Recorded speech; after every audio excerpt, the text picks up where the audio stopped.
Vote দিতে পারবে না তাতে কি হয়েছে? ভাবো আস্পর্ধাটা। হিন্দুদেরকে গিয়ে বলছে যে ভোট দিতে পারবে না তাতে কি আছে, তোমাদেরকে তো আমরা দেশ থেকে তাড়িয়ে দেব না।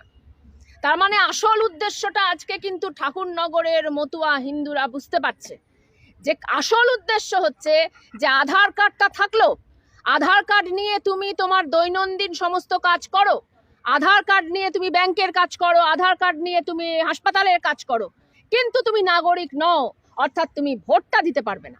বিজেপি যে 1 নম্বরের হিন্দুদের শত্রু, সেটা বুঝতে এত দেরি হলো কেন এটা আমি বুঝতে পারছি না।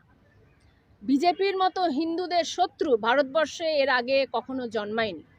যারা হিন্দুদেরকে খুনি বানাতে চায়, যারা হিন্দুদেরকে দাঙ্গাবাজ বানাতে চায়, যারা হিন্দু যুবকদেরকে আহ্বান জানায় যে এসো তোমরা খুন করো, আর তারপরে সেই ছেলেগুলিকে জেলে ঠেলে দিয়ে, সেই ছেলেগুলিকে ফাঁসির দিকে ঠেলে দিয়ে তারা এই নির্বাচনে জেতার চেষ্টা করে।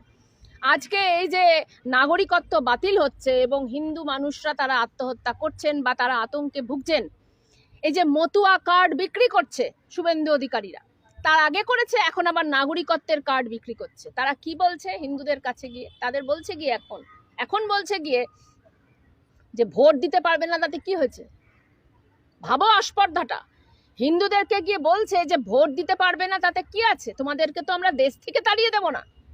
তার মানে আসল উদ্দেশ্যটা আজকে কিন্তু ঠাকুরনগরের মতুয়া হিন্দুরা বুঝতে পারছে যে আসল উদ্দেশ্য হচ্ছে যে আধার কার্ডটা থাকলো, আধার কার্ড নিয়ে তুমি তোমার দৈনন্দিন সমস্ত কাজ করো, আধার কার্ড নিয়ে তুমি ব্যাংকের কাজ করো, আধার কার্ড নিয়ে তুমি হাসপাতালের কাজ করো, কিন্তু তুমি নাগরিক নও, অর্থাৎ তুমি ভোটটা দিতে পারবে না।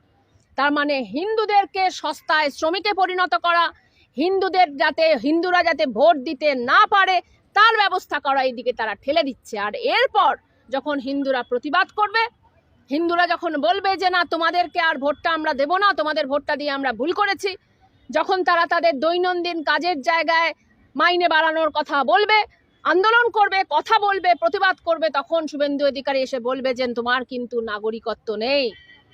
কিন্তু মতুয়া প্রসঙ্গে বারবার আপনি বলছেন, এই মতুয়া প্রসঙ্গে যখন এসআইআর তারা মানে আতঙ্কিত, তখন তো শান্তনু ঠাকুর বলছে একজনের মতুয়াদেরও যদি নাম ভোটার লিস্ট থেকে বাদ যায় তিনি নাকি দায়িত্ব নিয়ে ভোটার আইডি কার্ড দেবেন। দেখো, অমিত শাহ বলেছিল যে 2014 পর্যন্ত যে হিন্দুরা ভারতবর্ষে এসছেন অন্যান্য দেশ থেকে তাদেরকে নাগরিকত্ব দিয়ে দেওয়া হবে। আচ্ছা, তারপরে তিনি বলেছিলেন যে ন্যাচারালাইজেশনের যে প্রক্রিয়া, তাতে কিছুদিন যদি 5-10 বছর যদি তুমি হিন্দুরা থাকো তাহলে তুমি নাগরিক। আচ্ছা, আজকে 2025 সাল, তাহলে 2014 সাল পর্যন্ত যে হিন্দু